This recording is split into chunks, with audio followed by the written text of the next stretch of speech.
Thanks for joining us. Nearly 3 years after we started holding Fed Listens events around the country, the program has proved to be even more valuable than we could have imagined at the outset. Its original purpose was to elicit broad feedback as part of our monetary policy framework review. And we've long viewed community outreach as a vital part of our economic understanding. And these discussions have delivered such value that Fed Listens has evolved now to join the other regular staples of our outreach work.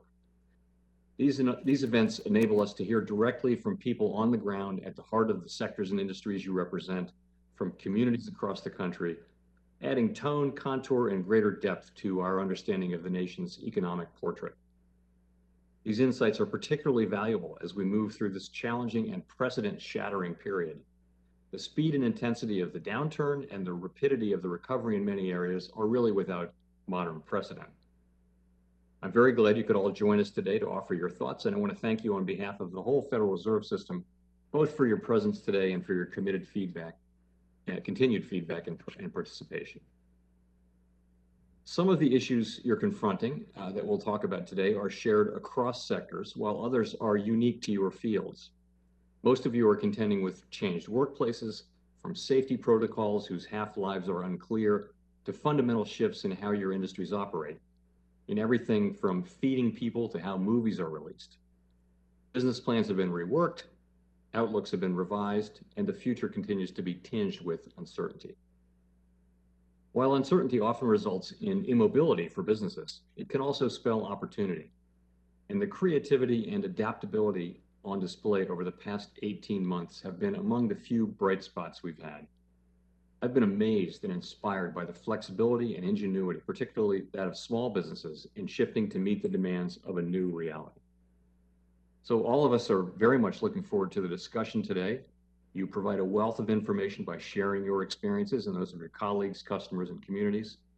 That has always been critical to how we conduct monetary policy, but means even more in extraordinary times such as these.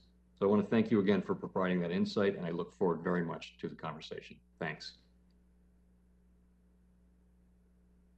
So much, Chair Powell, for joining us and for that introduction. But before we begin our discussion today, I'd like to recognize and thank our Vice Chair, Rich Clarida, who spearheaded the Fed Listens initiative. He launched this series of listening events with the public, as the chair mentioned, as a part of our periodic examination of our monetary policy strategy, our tools, and communications practices that are used to pursue the Fed's congressionally mandated goals of maximum employment and price stability. Over the course of 2019, we hosted more than a dozen Fed Listens events across the country.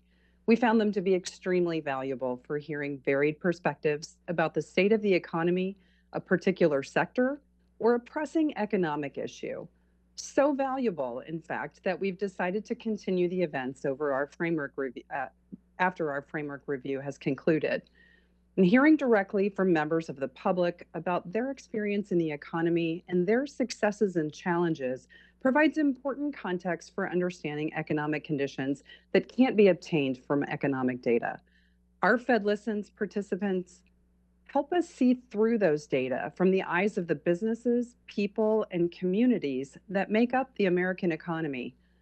That information helps to inform our decisions on policy.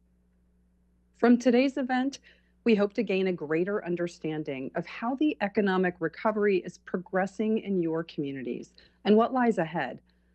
We hope to hear about recent successes and challenges, as well as where you see the economy heading over the next year and the ongoing challenges that this new normal may present. So with that, we'll turn to our panelists. Vice Chair Clarida and I will ask each of you a few questions that touch on your direct experiences with the pandemic recovery and your specific areas of expertise. I'd invite my colleagues to jump in with their questions as we go along. And I encourage our panelists, if they feel inclined, to respond to comments made by their fellow panelists. So we'll start with Lauren Nelewanski. Lauren Nelewanski began his career at Marriott more than 30 years ago, working as a manager trainee with the Courtyard by Marriott brand in Mesa, Arizona. After leadership roles in all departments at Courtyard, Lauren assumed positions both in the field and within the headquarters organization. He now oversees the franchising relationships for Marriott's select brands, which include Courtyard Hotels, Town Place Suites, Spring Hill Suites, and Fairfield Inn and Suites. Lauren, would you please share with us how Marriott's hotel owner-operators are faring at this stage of the economic recovery? To what extent have leisure and business-related hotel stays resumed? Have most staff that were laid off or furloughed early in the pandemic returned to work? And are there other areas of their businesses that owner-operators are still feeling the impacts of the COVID-19 pandemic? Well, good morning. Thank you, Chair Powell and Governor Bowman. It's great to be here with you. Hey, I think people officially appreciate traveling, and there's no doubt in the last 18 months that so many had to sacrifice so much, and namely stay stuck in their homes and be quarantined for many reasons and just in a close-knit group, that they're dying to get out and travel and see around the United States and get back to business. And for that, we're incredibly delighted.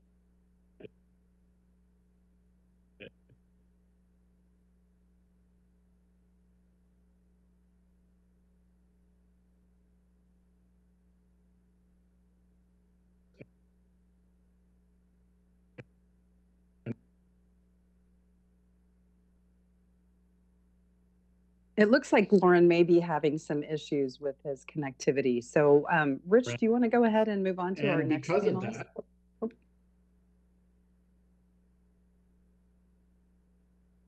Governor Bowman, I'm happy. Sorry, were you not able to hear any of that, Nikki? Oh, we did miss most of that. Do you want to start again? Oh, let's go ahead and move on, Rich, and we'll come back to Lauren. Thank you. Thank you, Governor. Why don't we go ahead? I'll go after and try to get a little better connection. Thanks. Okay. Thank you, Governor Bowman, and thank you for those acknowledgments. The Fed Listens has been a grand slam, and I'm very proud to have played whatever part I could to making it happen. And I'm thrilled that you will be taking on the leadership for the system in this capacity. Our next speaker is Ms. Chidi Kumar, who is incredibly accomplished. She is a chef and owner of the Garland Restaurant and adjoining music venue Kings, and a cocktail bar, Neptune's Parlor, in Raleigh, North Carolina. Chidi is a self-taught cook who studied recipes while pursuing a career as a guitarist in several rock bands, something that I appreciate quite a bit. She was a semifinalist in the James Beard Awards Best Chef in the Southeast from 2017 to 2019, very impressive, and was a finalist for the award in 2020. Chidi, to what extent has customers' dining activity returned to where it was before the COVID pandemic? What adjustments have you had to make to your restaurant's operations over the past year? And what have these adjustments meant for the people that you employ? Thank you for that. Thanks for having me on. I don't know if our industry is ever really going to look like it did before the pandemic.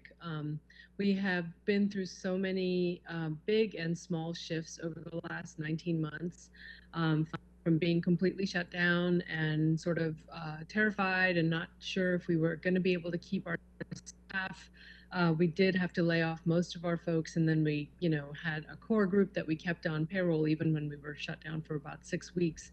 And then fortunately with programs like PPP and other small grants, we were able to take baby steps. And I think we just focused and continue to think of this entire time as building a series of small bridges to the other side, because we don't really know what lies on the other side.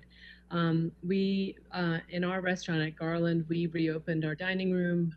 We did meal kits in the summer, and then we did patio only from September through March through those really cold months, and got really skilled at refueling propane heaters, and bought all kinds of different sizes and blankets and all the whole nine. And last winter, I think people were so literally starving for a restaurant experience that they were willing to sit outside in 30-degree weather, literally, with a heater at their feet and having some really warming dishes. And we got through hobbling through that winter and finally reopened our dining room in April. And we had 3 really solid months that were really difficult because we had, staffing shortage that I'm sure everybody's heard about. And so it felt like we were operating so much like abbreviated hours compared to what we were doing before. And I kept wondering, why does this feel so hard? We were doing dinner 5 or 6 nights a week and had lunch service, and now we're just doing dinner 4 nights a week. But people were, really thrilled, I think, to be out, but there was a certain heaviness that still, I think we kind of all knew that the variant was lurking somewhere. We kept hearing about India, and then here it was. So since July, August, we have definitely seen a slowdown in numbers for sure, and it is nowhere near the level of revenue that we had pre-pandemic. And as you mentioned, we do have a music venue, which I'm sitting in right now. It's been shuttered since March 2020. It's a small, intimate venue, and so is the bar with no windows. And so making this be a safe operation is not really even possible at this time. Several venues that I know of did try to do shows, and their entire staff got breakthrough infections, and that's just not something that we can risk, because that ends up being way more expensive than just not operating at all. So this sort of stop start staggered, try takeout for a little while, let's not do takeout, let's go outside, well, let's do limited indoor, all of these things, there just isn't really a good solution that will ever really make us feel like we're doing what we kind of got into this whole thing for. So I think our creativity has gotten us through, but those reserves are kind of diminishing as well. But I do hope that with the Delta variant slowing down, we are able to somehow emerge with a new perspective and modified core values. Thank you so much, Chidi. I think I should mention that the governors, after each speaker, can ask their questions directly, so I won't call on you, but we do have some time. Chair Powell? Can I ask a question? So you mentioned the staff shortage, and of course we've heard a lot about that. I wonder if you can provide any color on what is it that is keeping your former workers from coming back, or new workers from coming in? Is it fear of COVID? Is it just what are you hearing from people as you try to hire? Well, it's a combination of things. We were fortunate when we reopened. We retained a lot of our staff because we were really actively engaged with them. Even after they were furloughed, we checked in on them all the time. We made sure that they had their benefits if they were furloughed. We paid a lot of people to stay home. And then when they came back, everything again was so different. The level of anxiety between the fear of getting sick, people had children who were at home, and we weren't able to provide childcare. We were a small restaurant. And then just, there's an overarching, this is a time for people to evaluate what their priorities are. And I think a lot of people wanted to make life changes. And we lost a lot of people to different industries. A big chunk, I'd say half of our folks decided to go back to school and pursue careers in social work. That was a very common theme in our former employees. And we've reworked our entire pay scale model. Right now, we don't really have anybody who makes less than $18 an hour. And so, of course, that's a significant investment on our part, but it's the right thing to do, and it's the only way forward. And we couldn't have done that without government programs. But it's a combination of things. I think the restaurant industry has been at the forefront of highlighting all the things that are wrong with employment and workers' rights and workers' conditions in this country. And to a large extent, that's a fair. We're a fair target for that. Even and so, it takes a series of small steps before we can recover. But I think it's going to have to be this sort of zeitgeist where restaurants operate a little bit differently than we have thought about doing it before. Like, cannot get by and pay people $13 an hour and expect them to stay with us for years and years. It's just not going to happen. It's not fair and it's not feasible. But I think it is really a combination of a lot of different factors. And restaurants are kind of like your litmus test. We're a canary in the coal mine. When things are great, restaurants are busy, labor is plentiful, and we make it work. When things are depressed, we're the first ones to get hit. And anytime there's an economic downturn, restaurants are the first ones to show it. And that goes from the supply chain all the way down to the to labor. That's very interesting. Thank you. Thank Governor you. Bowman? Well, I see that we have Lauren has rejoined us. Lauren, would you like to take a stab at answering the questions that we posed, or would you like me to repeat them? Oh, great. Certainly, thanks, and apologies for the connection issues. From a leisure perspective, business is certainly back and was from kind of the beginning of the spring time this year. We survived on leisure for sure.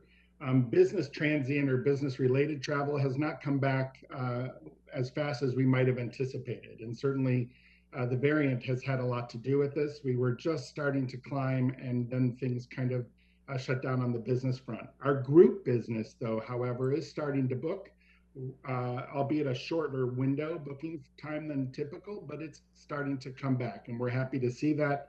We've done a lot to organize really good smart meetings and safe meetings so that we can have things done in person, which I think everyone really appreciates and misses very, very much. Related to staffing, I did mention at the intro, we're 85% franchise business. So we rely and survive on our owners and operators who are individual business people, some with one hotel, some with 10 hotels, et cetera. But we own the brand and the brand name, and really they do all the work in selling and booking and filling their hotels. That being said, they are still struggling. Some owners have told us they lost 7 years worth of profits in 7 months. And that's significant, right? When a hotel company like ours relies on them to keep their hotels renovated, up to date, product wise, clean and fresh for all of our customers, they simply will struggle to find the funds to do that in the near future. So Marriott's working very closely with them and on some programs that will allow us to officially get done what we need to get done, but perhaps in a little different way for sure. There's this whole notion of leisure travel, right? My connection's bad because I'm in the Outer Banks in North Carolina at a beach house and I'm finishing vacation, but you're able to blend your work and your leisure time. And people are now accustomed to working from anywhere, the way they want, how they want, and when they want to do it. So that's produced an interesting piece, a lot of opportunity, certainly. And it's made us have to be more flexible in our workplace, right? Because I can't have housekeepers working from the Outer Banks when the hotel they're cleaning is in Washington, D.C. That simply doesn't work. So like the restaurant business, we need our folks all hands on deck, so to speak. And so that's, been a little bit more of a challenge. And then I would just say to tag on the supply chain, right? Our owners and operators are feeling the impact of supply chain issues, whether it's food and beverages just getting delivered to our secondary and tertiary markets where big food distribution companies are just short on truck drivers, right, to deliver the food.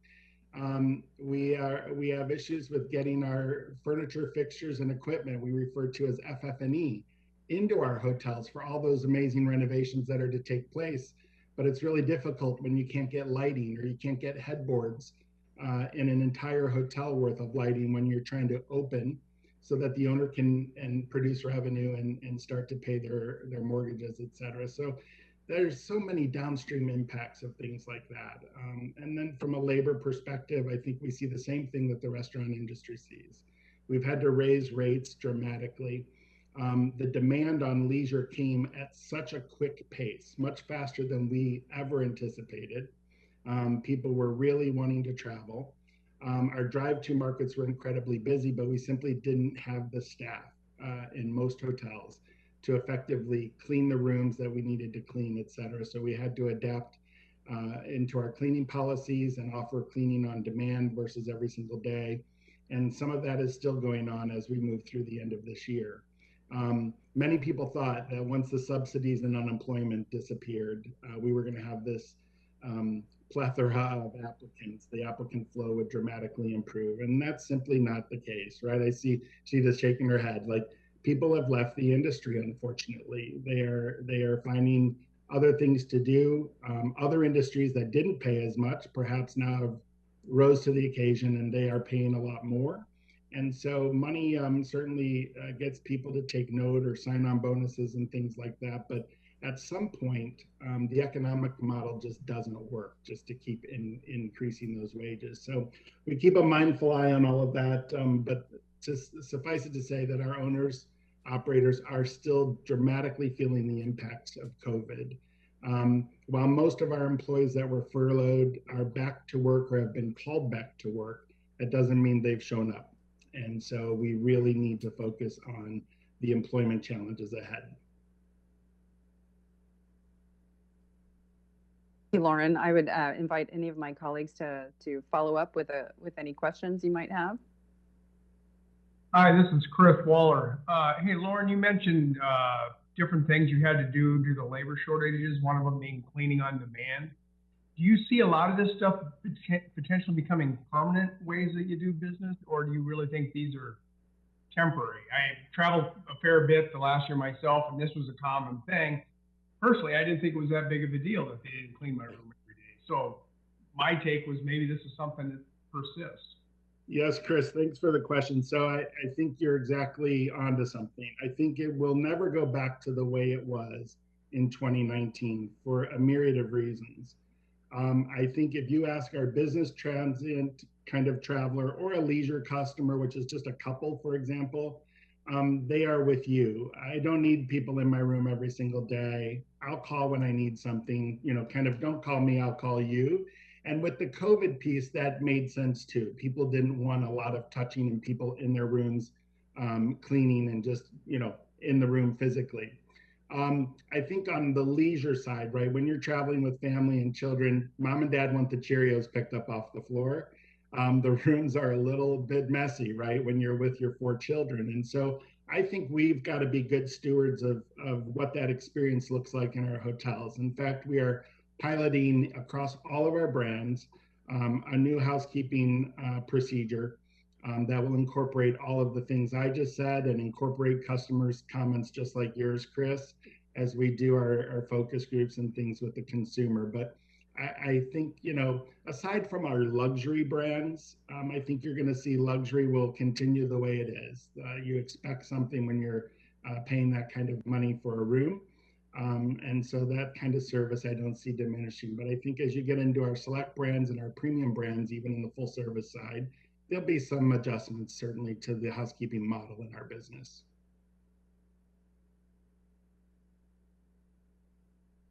You mentioned the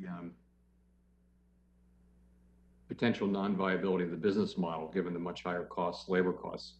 Do you see any, do you hear from your franchisees that they're thinking about leaving the industry or less interest in coming into the industry? I mean, is it really, or are people going to stick around and see how this evolves?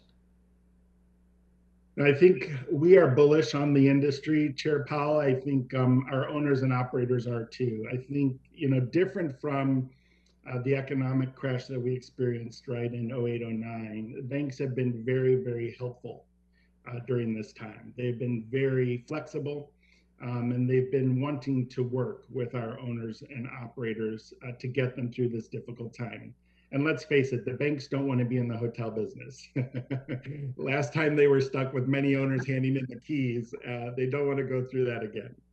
That being said, though, I think our owners and operators, they thrive. They love this business. It's in their blood. And so I don't see them walking away. We've experienced many more transactions of real estate flipping and big investment firms getting involved and buying up groups of hotels, which I think is really also promising, right? When your brands are investment grade and people want to take note, and it works for the mom and pop and it works for a huge public company, that is a very good sign.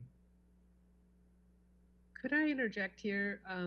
I agree with everything Lauren just said. I think the danger is with the independent operator that, takes out a second mortgage on their house to open a small business like a restaurant. Maybe not so much a hotel, but I think for our industry, having that community-based corner neighborhood restaurant that, knows everybody that comes in their door, and that's the place where people go to celebrate their birthday. Those are the kind of businesses that I think are in danger of not coming back and getting swallowed up by big investment groups and developers. I guess the show must go on and business keeps going, but there's only so much, a family-owned operation can sustain. We can't keep getting into debt. We can't keep taking out idle loans. As low as the interest rate is, it's a 30-year debt, and you got to think about what the rest of your life looks like. And the lifelines, again, are small bridges, and it's a scary time without outside help, I think, for people like us.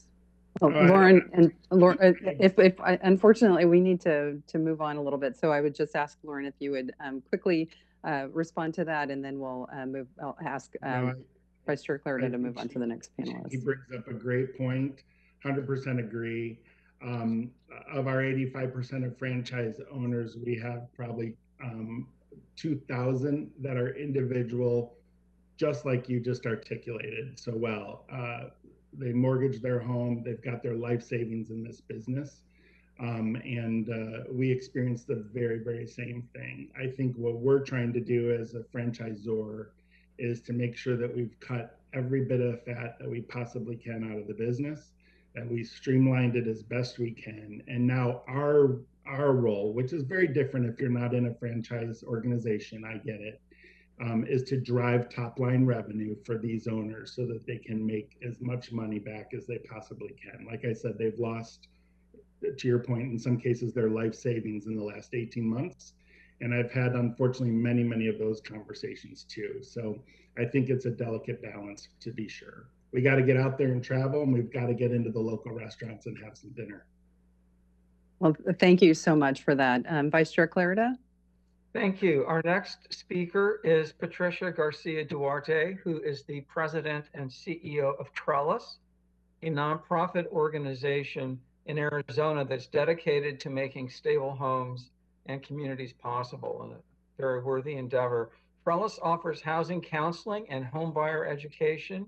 It builds affordable housing and provides flexible mortgage lending products. Since 2020, Trellis has also been helping families impacted by COVID to obtain emergency rental and utility assistance. Again, incredibly worthy. Patricia, please describe the housing situation in your area. For example, are households in low to moderate income communities able to keep up with their rent and mortgage payments?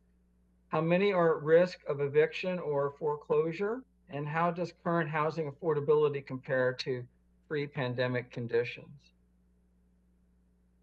Sure, thank you, Board Member Clarida and Chairman Powell and all other members. Thank you for the invitation. Thank you for this opportunity. The housing situation in the Phoenix metro area and Arizona overall is really not good for low and moderate income people in general. So I welcome the opportunity to share that perspective. Many are doing well in Arizona. Homeownership has grown up, increased, but not equally across the board. Not surprisingly, the Phoenix metro market has an affordable housing shortage, and it existed before the pandemic, but it has gotten worse. Rental inventory is at record low levels, as is homes for sale. That inventory is currently under a month. Arizona's population growth, it has been growing, which is one of the factors that is contributing to the shortage, that famous high demand and low supply. But even with new rental production of units, it's not enough to keep up with the demand, and the rents have been increasing. We're now at $1,300 a month on average. The Case-Shiller Home Price Index also reported this summer that Phoenix was the highest year over year in change in home values at 29.3%, followed by San Diego, 27.1%. So we know that building permits are going up, but it's still a challenge because prices for homes are now higher than 400,000. We're at 405,000 according to an August report, and it is expected to increase. And we know that wages are not increasing at the same pace. Now, the foreclosures that are pending are starting to show up now that the foreclosure moratorium has ended. This current situation is concerning to us in the community development space because we have worked really hard to help increase home ownership among people of color.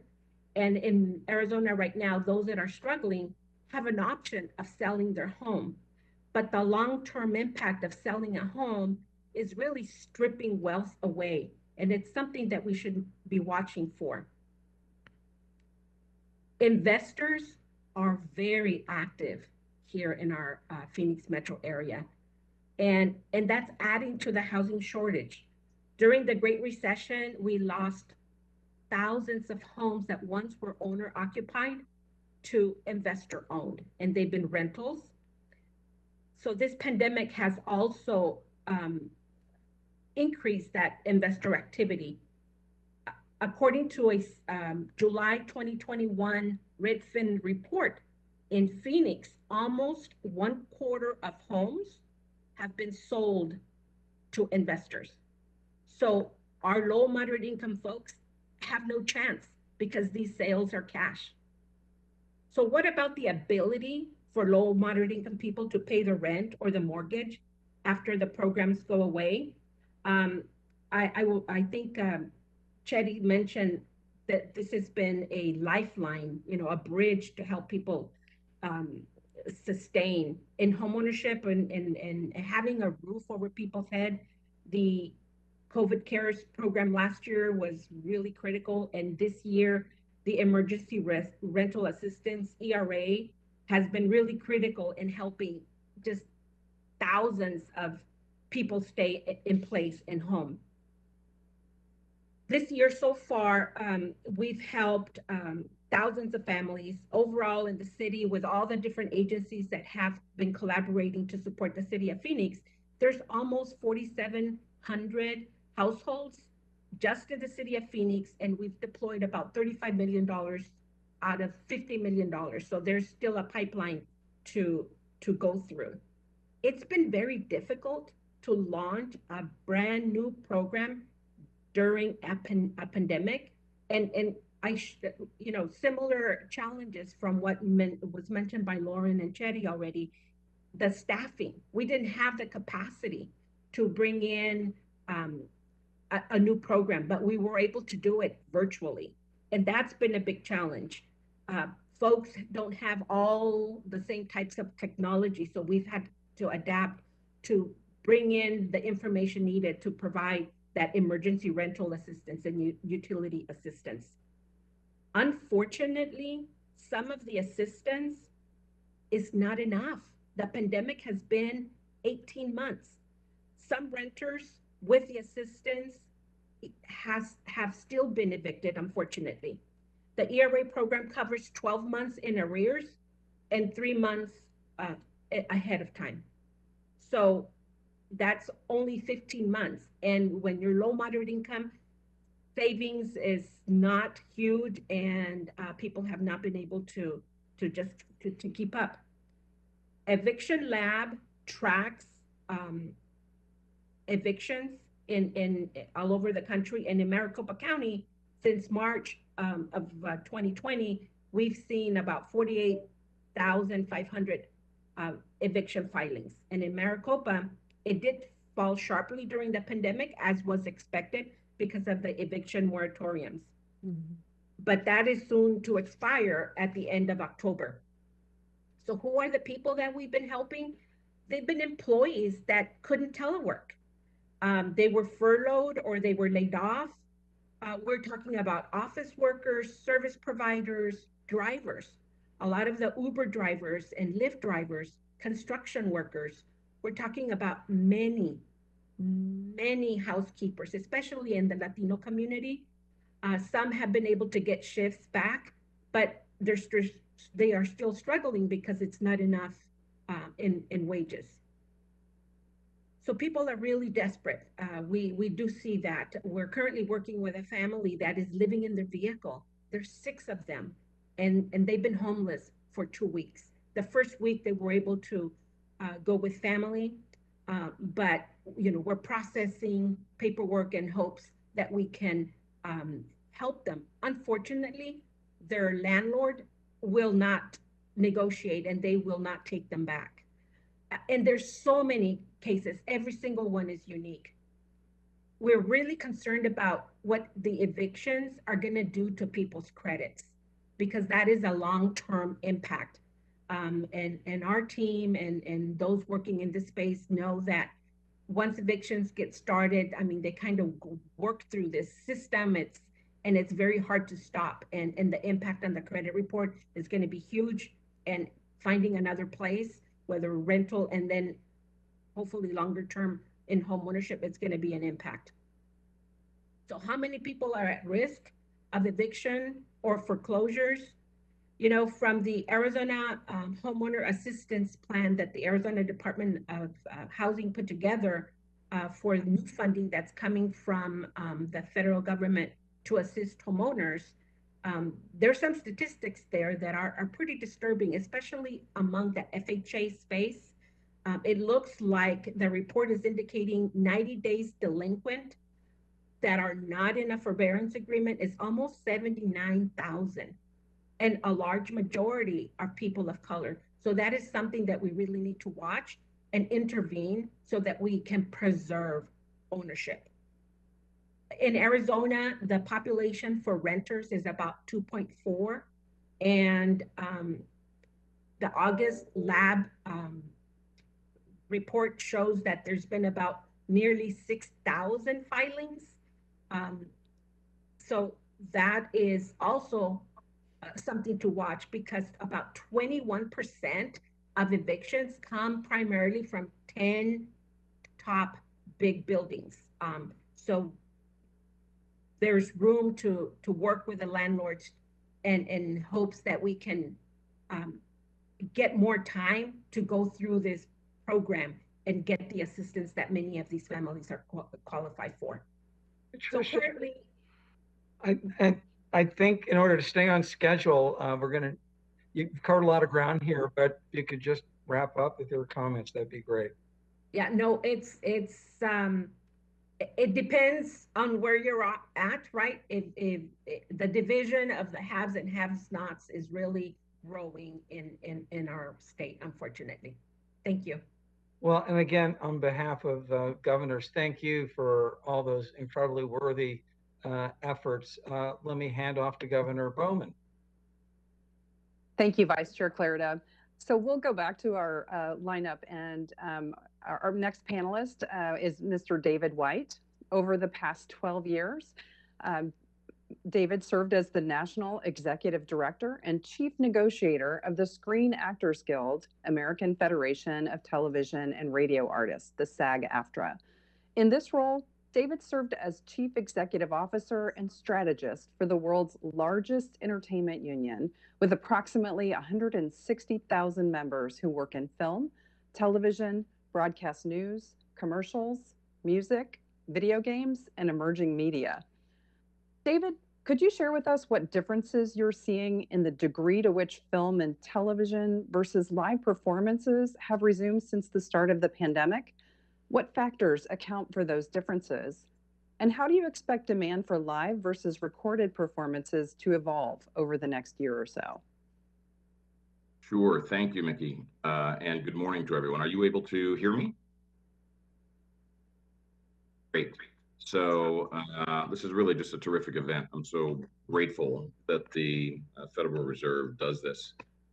Thankfully, there has been a great deal of presumption of productive activity in the entertainment industry, particularly if you're talking about television and film. I'll speak to the other industries a little later, but in television, we are back up to historical levels of over 500 television shows being produced around the country. That's, if you just think about it, for anybody who watches shows on Netflix or Disney Plus or HBO Max or any of the other platforms, these are really platforms that have a voracious appetite for product. They just need television shows. And I'm really pleased to say that one of the factors that has allowed this level of resumptive activity is the successful collaboration that has occurred within the industry between management and labor. So this is one of the most organized, labor organized industries in the country. A lot of different unions, including the Screen Actors Guild, SAG-AFTRA. And we all got together on the side of labor and talent and employees and worked then together with management to come up with a series of safety protocols that allowed people to get on set. If you think about what happens on set for the television shows that we like, or for the movies that we like, sometimes people are in intimate scenes with one another. They're certainly breathing close to one another. They're doing all the things that the virus loves because it allows the virus to spread. And so coming up with safety protocols to allow for that level of activity to happen was really terrific, and everybody put down their swords, put down differences to come together and to do that. So that was great. And the implications for the industry have been terrific. Employment is up. But also, if you think about the mainstream economy that feeds off of the industry, you're talking about dry cleaners, you're talking about hair and makeup artists and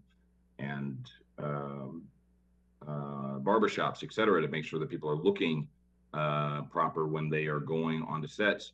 You are talking about restaurants. I certainly appreciate fully the previous comments. And we have felt the damage that the pandemic has done to the restaurant industry, but there is activity in these production locals that is increasing, and we're very happy about that. There are some differences in the way that production happens that I think will be permanent, or at least have the possibility of being permanent. So if you think about caterers, food caterers, the way that food comes onto a set, that now feels a little bit like a high risk activity. It certainly did during the pandemic. And so the way that people get their food is different. And there are a host of other changes that will likely be built into the business model. So that will be interesting. I'm not sure if that has either a positive or a negative effect economically over time, but that is certainly the case. So on the whole, when you're talking about product that is made for the screen, for the small screen, we're really pleased with that. And when you're talking about the employment levels and the activity of the studios and the producers that are a part of the food chain for that type of activity, layoffs have stopped. They certainly slowed down. On the whole, they've stopped. Employment is up, and that's all a good thing. If you think not about television shows, but about film, like traditional film, when you go into the movie theaters, the business models for film are changing because there's now more money and more focus on television platforms. So activity is down in part because of changing business needs, but it's also down because of the pandemic, because it's viewed as such a high risk activity to go into these closed in-person environments. So that is increasing a little bit as we learn to live with distancing and mask and things of that nature that allow for that type of live activity to happen in closed environments. But that is still, I think, definitely impacted by the pandemic, and will continue to be so. And if we're not careful, things that we have taken for granted for generations, the fact that in small towns and in big cities, we have theaters, we have places where people can go for movies. If we're not careful, those will not survive.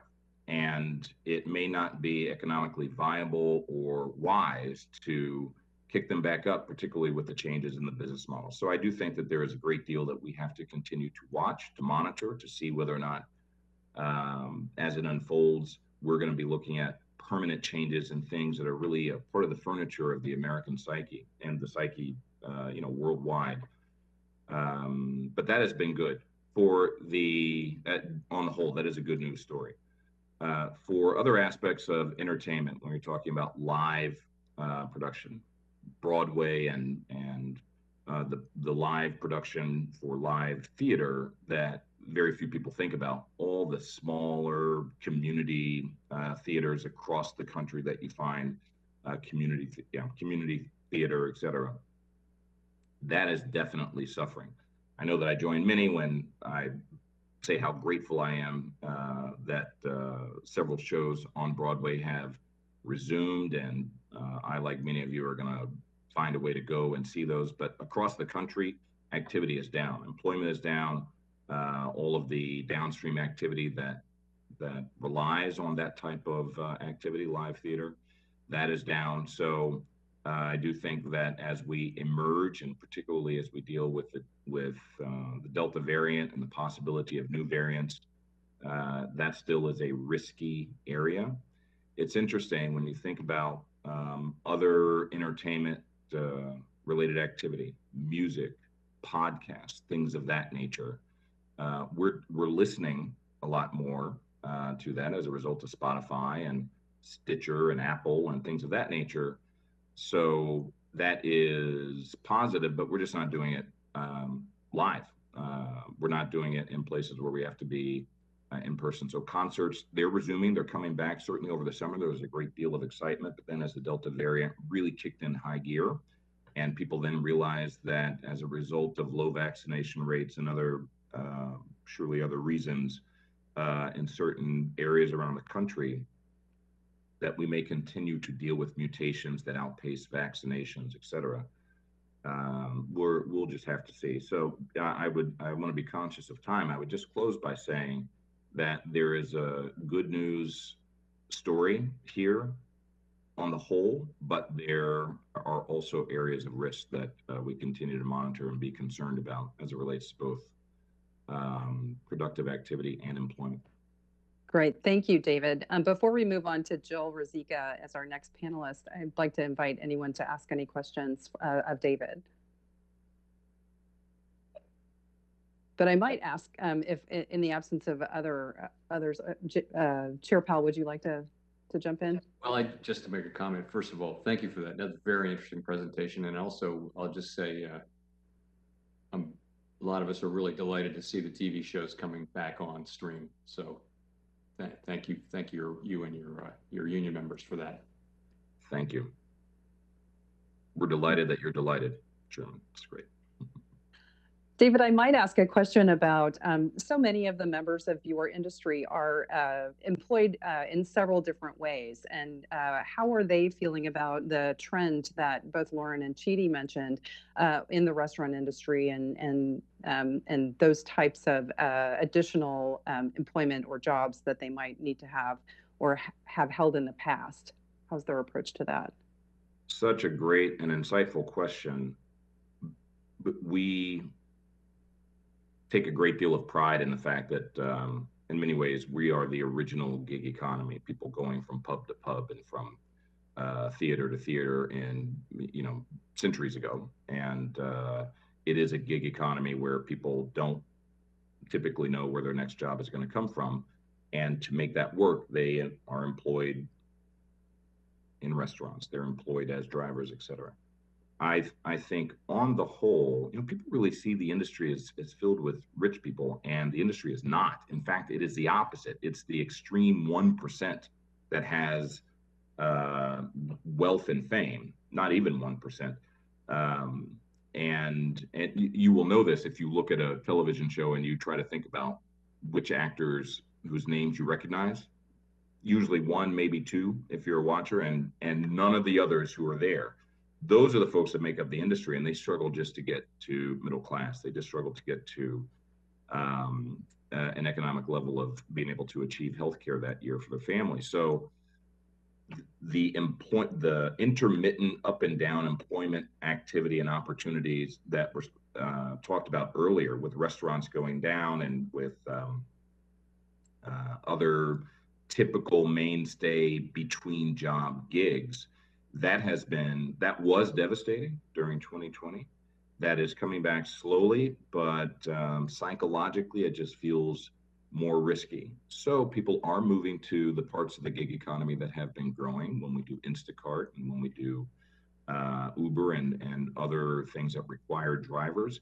But it's being channeled now in ways that are very different, and where there is not a lot of data or guidance historically to understand how that's going to pan out over time. So I would put that in the same bucket as something that we need to monitor. There are both positives and negative trends there, and it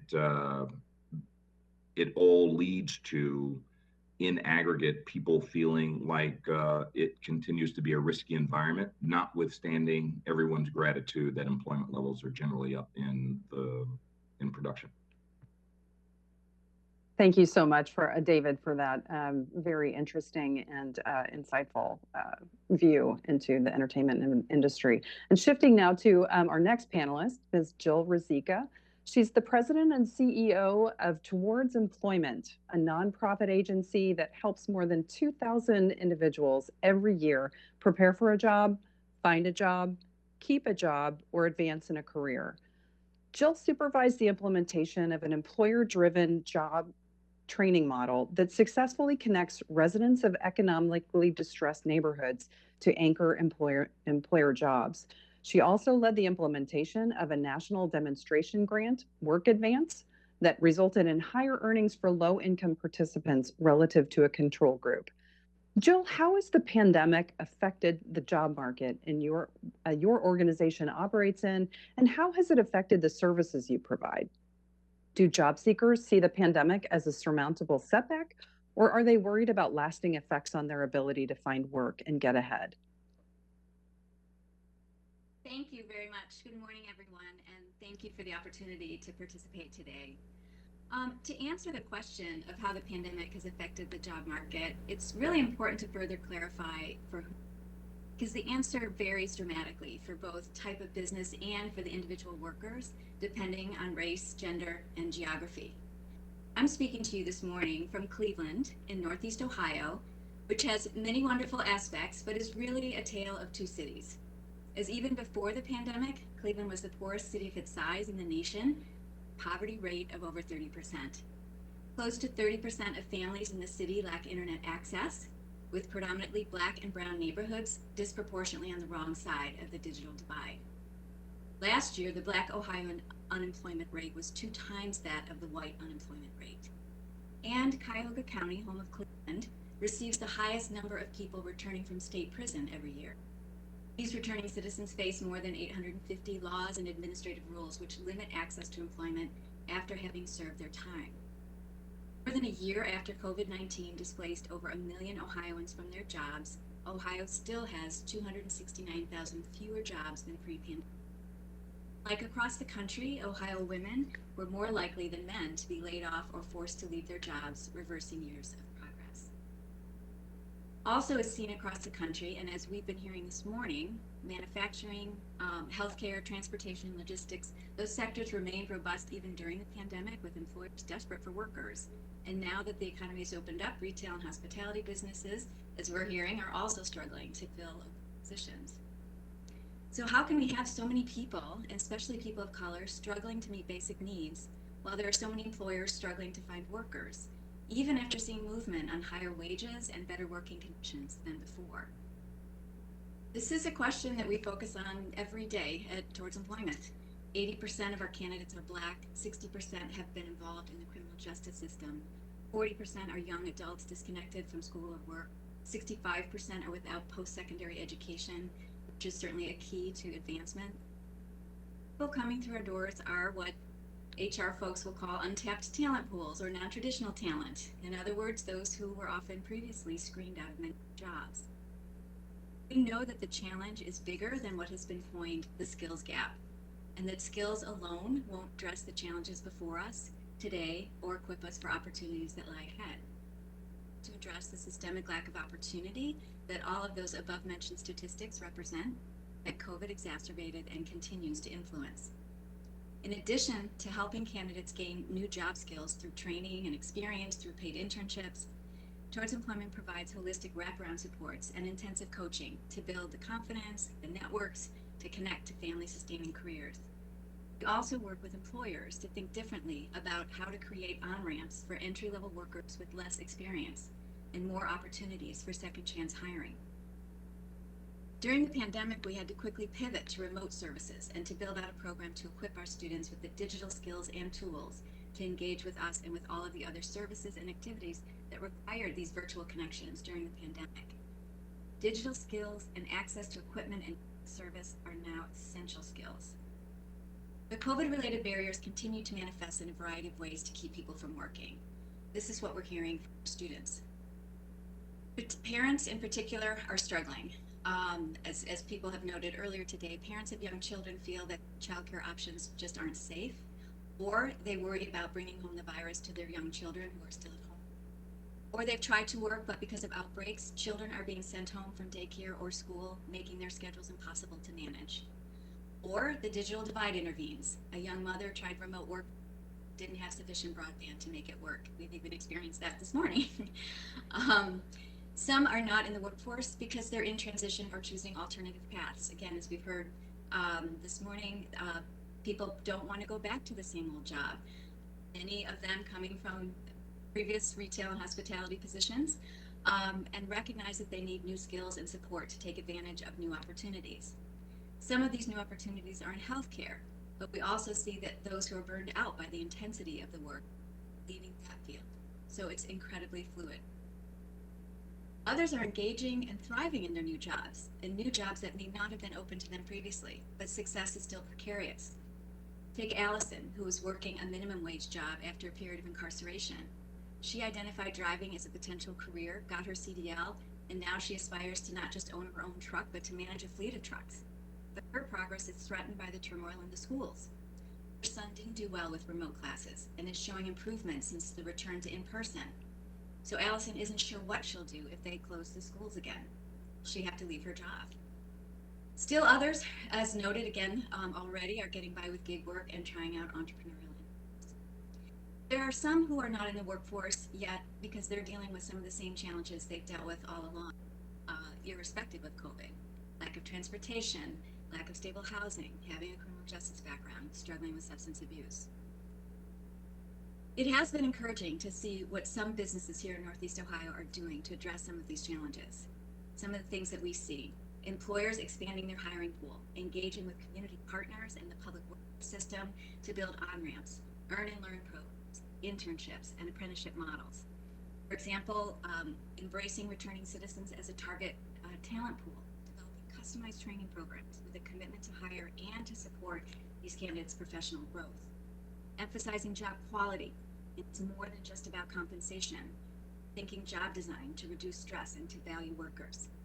Eliminating certain screening criteria that are unrelated to work and present artificial barriers to connect to work, and like the requirement to be nicotine free to work at a hospital.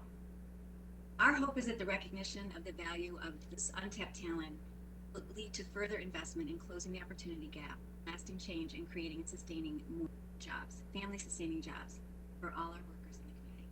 Thanks very much. Thank you, Jill. Any questions for Jill before we move on? I'm just curious because my husband and I drove to Delaware because our daughter decided to put her house on the market. So we drove, down one side of Michigan, up the other, and through Ohio and Pennsylvania and Maryland. And it just seemed like everywhere we went, there are jobs out there, but the story that Jill's telling of the disconnect is really difficult. I mean, from a Panera Bread that opened 2 hours late because employees didn't show up in Saginaw, Michigan to, it was just, as we talk to people across the country, it seems like finding employees is very difficult. And if it's okay, there's a program called, I think, Shelters to Shutters in the multifamily industry. And they're trying to put those people that are coming out of incarceration into jobs. And so if you don't know about them, might be a good connection.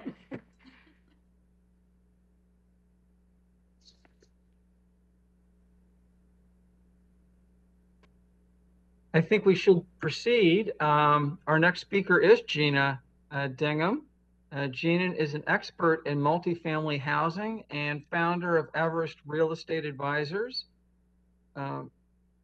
Gina combines more than 25 years of industry experience and expertise with market research to provide commercial real estate solutions to a broad range of clients, including local, regional, and national owners and developers and equity holders. Gina, how would you characterize the demand for multifamily housing right now? Are you seeing any notable shifts in demand, for example, urban versus suburban or large metro versus smaller?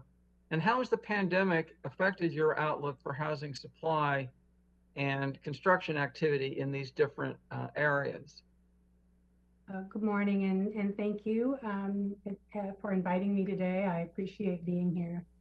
Multifamily is as strong as it's ever been on about any metric that you choose. And I can empathize with the story on Arizona. Arizona is a very hot market right now, as is Dallas, and markets that are sorry, I'll just back up a little bit. The demand is strong from renters and from investors.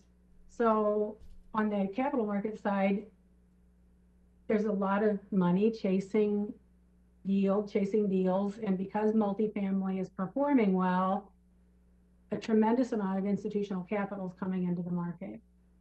That's causing cap rate compression or prices to increase pretty dramatically. And it's playing into the rental rates that we were talking about. I mean, fund managers, whether they're pension fund managers or life companies, have to put their money somewhere, and so they're looking for markets that are performing well, and they too want to make a yield for the people they're representing. Biggest shift probably is away from some of the traditional gateway cities, San Francisco, Seattle, New York, and investment into smaller secondary and tertiary markets, and some smaller, I mean, they would not even fit into a definition of secondary or tertiary. I talked to somebody this week that was building in Coeur d'Alene, Idaho, which is, I think, a pretty small town. It's been a long time since I've been there, but institutional money doesn't usually go to Boise or Grand Rapids or the smaller cities that we're seeing. And so developers want to put product in those cities because they don't have enough housing units for the people that can work remotely that want to move there. And so we're seeing a lot of construction activity and investment in many smaller secondary, tertiary markets. And the biggest need they have, though, we're just underhoused as a country. I mean, we need probably about 4 million housing units, whether they're single family or multifamily. And so without those units, the supply and demand that we've talked about, there's not enough housing out there. And so housing options, and so prices are going up. We have, most product being built is market rate product because developers almost have to develop market rate in order to have a profit. The cost to build an apartment in the suburbs in Minneapolis, for example, is $200,000 to $225,000 a unit. In an urban area, it would probably be $275,000 to over $300,000, depending. And so it's an expensive proposition, and it's really gotten more so since the pandemic. Supply chain issues are impacting development. Developers have to go out 12 to 18 months now to get appliances for a building. So sometimes buildings are ready to be delivered to renters, but there's no appliances because we weren't anticipating the supply chain problems for appliances. Construction materials have the costs have increased pretty sharply. And so those things all work to, unfortunately, drive up rental rates. On the affordable side, there's a number of programs out there, and people are taking advantage of those programs because when most affordable properties open, there's a waiting list of people to go in, and they're filled, within a couple of weeks of delivery. But we're not really building for what I would call the missing middle of the population, because there aren't really subsidies, and I don't know if you need subsidies for it, or if cities and municipalities could waive some fees to make it a little bit more affordable. But when you look at about a $25,000 price difference between building market rate and what is generally called workforce housing, I mean, most people, usually both couples work or people in the building in that unit work, but with rental rates going up the way they are, it's difficult. And frankly, on the capital market side, with properties trading at 2 caps, which is a 2% cap rate, is really unheard of, and it's very difficult to make a profit there. And so, kind of like what the others said, we seem like we're really on an edge of what can you do to be profitable versus, you have this huge need out there, but developers aren't going to build if they can't make a profit. And so it's an interesting time in the market. Well, that's certainly the case, Gina. Any question? And thank you for that. Any questions for Gina before we move on to our next speaker? If not, I would just add that the low interest rates and massive amount of capital for multifamily has caused the price increases that we're seeing. Anything we can do to get new units delivered more quickly is helpful, but yeah, I'll stop. Thank you very much, Governor Bowman. Thank you, Vice Chair Clarida. Our next panelist is Mr. Larry Andrews. He's president and CEO of Massachusetts Growth Capital Corporation, or MGCC, whose mission is to create and preserve jobs at small businesses, women and minority-owned businesses, and to promote economic development in underserved gateway municipalities and low to moderate income communities. MGCC also administers the Small Business Technical Assistance Grant Program, which funds the delivery of technical assistance, training in business skills, and access to financing, fostering development and growth of businesses throughout the state. Larry, how have the small businesses you work with fared during the economic recovery? What are the concerns expressed by the businesses you engage with regarding their ability to continue operating? Are they able to hire or retain the employees that they need to operate their businesses? Thank you, Governor Bowman and Chairman Powell, Vice Chair Clarida. Just amazing that you have this ability to listen, especially during this time, and other governors are on the line, and especially those that are listening online, because what the Federal Reserve has done and continue to just thank you for your support as we look at the economic effects of COVID and to implement support for those most affected.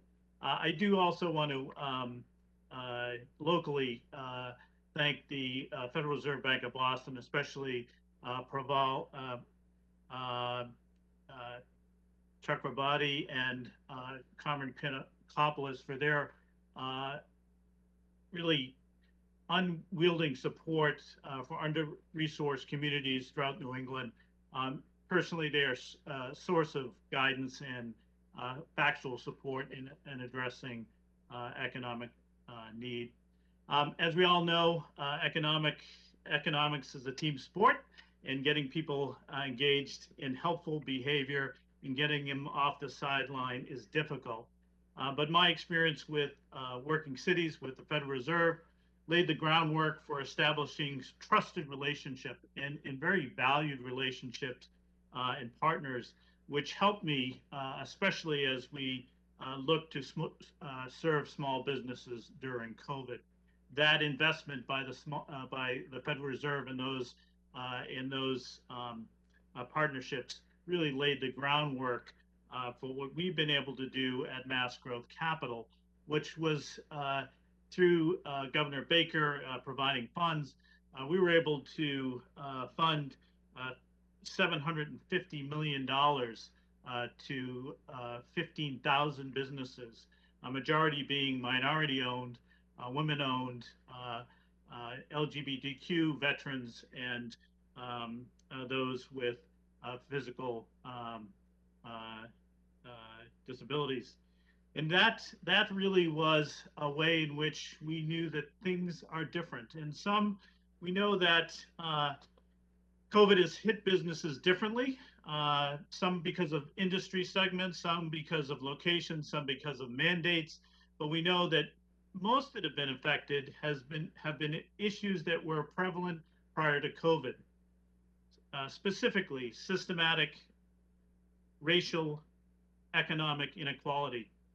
4 words that describe a generational and historic complex condition of our country with a dark root in money that needs to be undone. Those that live on the poverty line, and that continues, as we've heard from other panelists, that line continues to widen. Immigrant-owned businesses that have language and cultural barriers that are in under-resourced communities, and those that are physically impaired, and then others that are LGBTQ plus, veteran-owned businesses, women-owned businesses, and those located in gateway cities, much of what we've heard already. All these groups have some intersectionality, but all have an experience that is vastly different than the majority. This has been borne out time and time again with Federal Reserve small business studies, and most recently with a study conducted by the Coalition for an Equitable Economy, which was actually formed during COVID in Massachusetts and with Mass Inc. It's a very different experience for those communities. And yet, in light of that, and as Chairman Powell first started, the resiliency of small businesses throughout Massachusetts is just remarkable. And yet we do know that there continues to be some issues, and many of we've talked about already. Employee and workforce development. I had breakfast yesterday with a landscaping company, Jeff Dodge. He said, it's time that we spent as much time thinking about marketing that we start thinking about retaining and attracting new employees. That's something I think pre-COVID, we talked a lot about marketing, but not necessarily our employees. Landlords and rents, which have been talked about, the unwillingness and understandably so of landlords with their commitments of helping small businesses through this difficult time. I'd like to highlight the supply chain. That has been just something we've heard. I just finished a 25 city and town throughout Massachusetts visits and roundtables with the Secretary of Economic Affairs, Mike Keneally, and the supply chain issue continues to just elude many.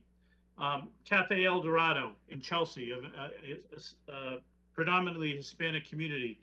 Jenny and Carlos started their their bakery and cafe, and she talked to me about a carton of eggs pre-COVID of $8.99 for a carton. It's now $39 for a carton of eggs. Sunny Vu restaurant in Worcester, talking about fry oil. A 5-gallon jug of fry oil previous to COVID was $17, and now it's $50 if you can get it. And so in these communities in which there is no really price elasticity for many of their customers, how do you actually pass on these costs? The other thing is housing. We talked about it, and I'm so glad this is so crucial. There's a housing crisis at all levels, affordable, moderate. The housing crisis is affecting our businesses. We talked about digital divide, and that's not only access but also knowledge, and making sure that those businesses have the ability to go into the internet. And then childcare. Again, this is something that is exacerbated by COVID, and having places in which employees can bring their children. And just Larry, if I could just ask you to wrap up. We're short on time, and then we'd like to try to get to all of our panelists before our deadline. So just some closing comments, and then I'll ask Vice Chair Clarida to introduce our next panelist. Sure, absolutely. And thank you. And the other thing is I just hope that, we're known as a guiding generation as we look at racial inequality and climate change and pathways for immigrant businesses, and really writing a new path for economic success as we move forward. Thank you.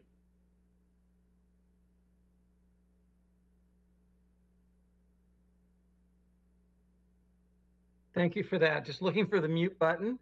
Our next speaker is Dr. Chad Moutre, who is Chief Economist at the National Association of Manufacturers, where he serves as the lead economic forecaster and spokesperson on economic issues. In addition, he is director of the Center for Manufacturing Research at the Manufacturing Institute, which is a social impact arm of the NAM. And he leads efforts there to produce thought leadership data and analysis to business leaders. Chad, please tell us what you see as the most consequential supply chain bottlenecks affecting U.S. manufacturers at this moment. How and when do you think these pressures will begin to ease? In which industries are in inventories particularly low? And is this due mainly to supply or demand factors? Finally, how concerned are manufacturers today about rising input costs?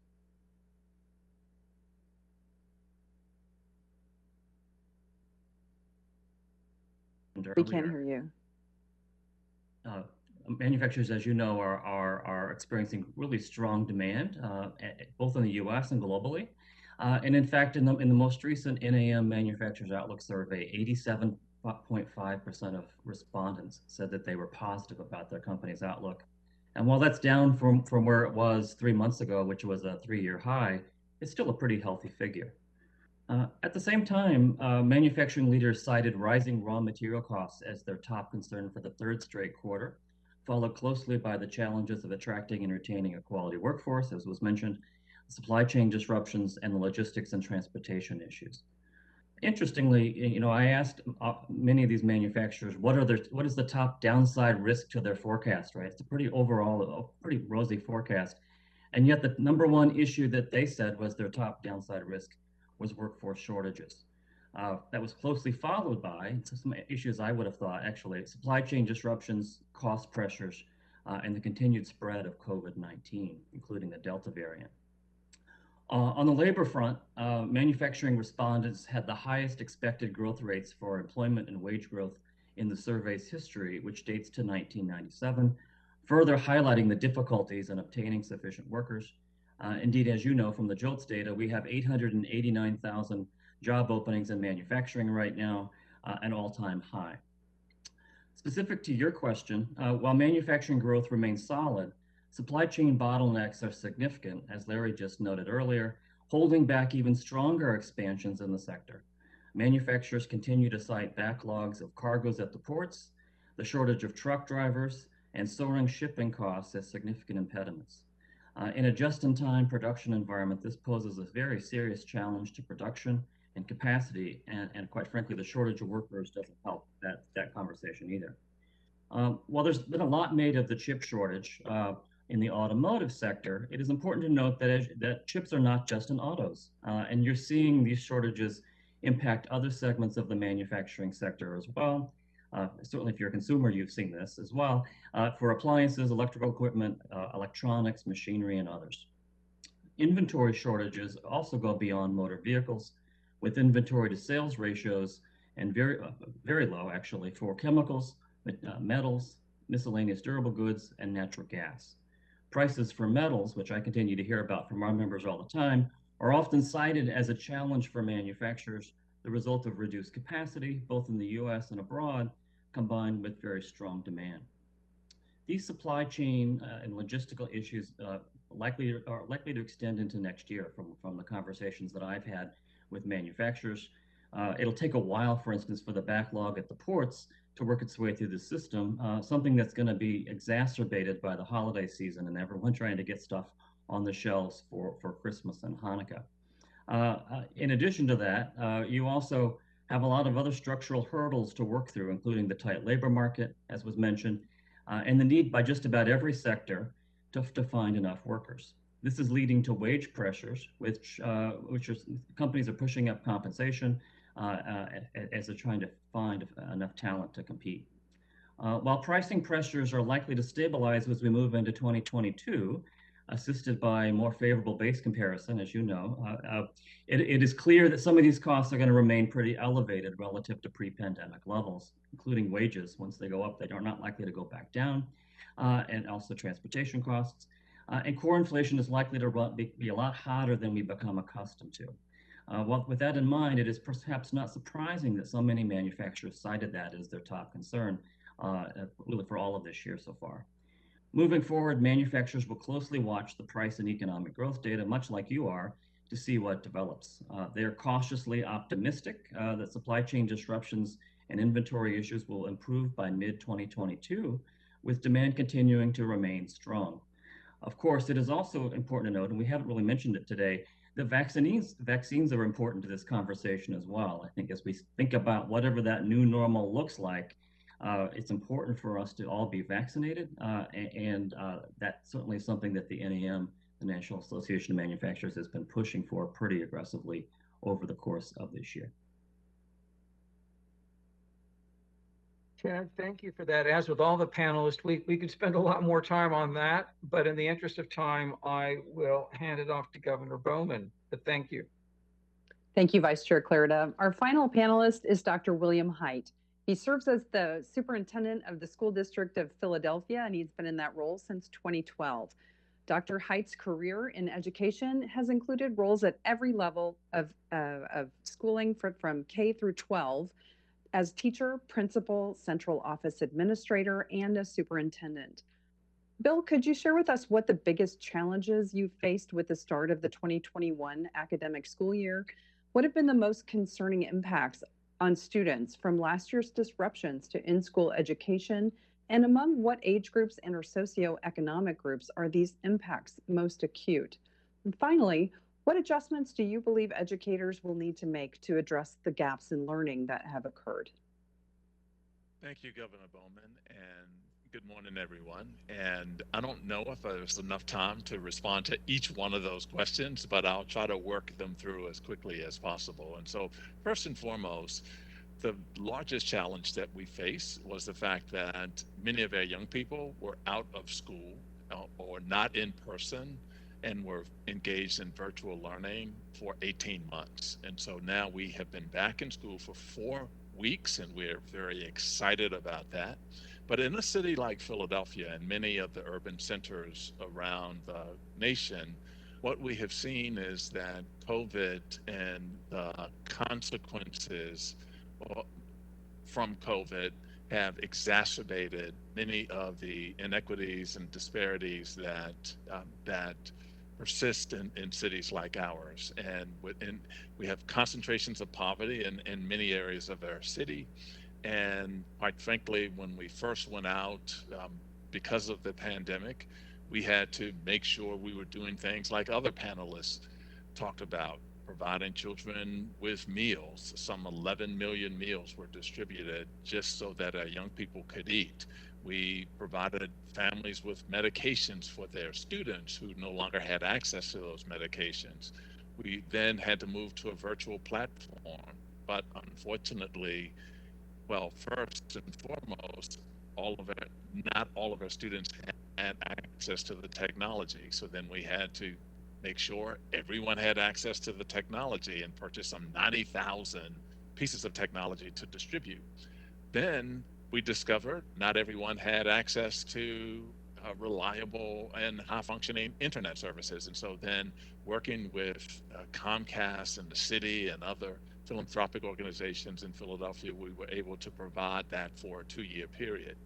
Now that we have young people back into schools, we've had to really be focused on many of the social and emotional aspects that many of our young people have experienced as a part of their isolation, the trauma associated with that. And then in addition to that, one thing that we weren't anticipating, and we knew we were going to have challenges with, let's say, bus drivers and transportation, and no matter where you are in the country, you're seeing those challenges.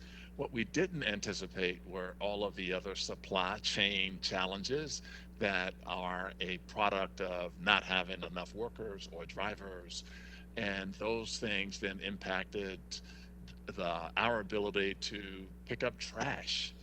To pick up trash bins, to have food delivered to schools.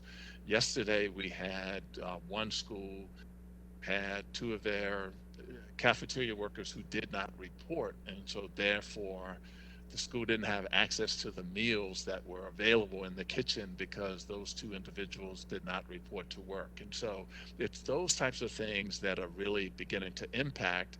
And as educators who have been flexible throughout this entire pandemic, one of the things that many individuals are doing now is really finding new ways to engage with young people while also trying to manage their own emotions and their own traumas as a result of the pandemic, as well as the emotions and challenges and trauma of our young people. And I'll just add this, Governor Bowman, is that when you have those types of supply chain types of challenges, let's say you can't get children picked up on a bus, the impact of that challenge is disproportionate to those who are already in deep poverty. And because when those children don't have access to transportation, they can't get to school. And when those young people are at schools where we don't have access to meals or food to distribute, then those families or children don't eat. And so the disparities and the income disparities and all of the other disparities as it relates to access to healthcare and nutrition, all of those things are exacerbated as a part of the pandemic and what we have been trying to navigate as a result. Well, thank you so much. I really appreciate your perspectives with all of these very critical and important issues that affect our workers. But I do want to just let Chair Powell wrap up our conversation today if he has the time to do so. So thank you so much for your perspective. I do have time, and thank you so much for this. You know, we are really living in unique times.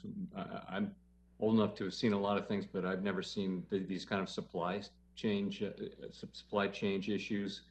Never seen an economy that combines, you know, drastic labor shortages with lots of unemployed people and you know, a lot of slack in the labor market. As you were just pointing out, though, you know, one part of it is not so different from other downturns, and that is people with the least resources, least able to bear the burden, were particularly hard hit by this one. So It's a very fast changing economy. It's going to be quite different from the one we see. We hear that right across the board from many of you. And, you know, to hear this, for us to be able to hear this from you in real time is enormously valuable. We get tons and tons of data here, but it doesn't really live for us until we hear your stories and what's really going on the ground. So again, we're out of time, but I just want to thank you personally so much for this. And we'll hope to see you again soon. Thank you. Thank you very much. Thank you. Thank you very much. Yep. Thanks, everyone. Thank you. Bye-bye.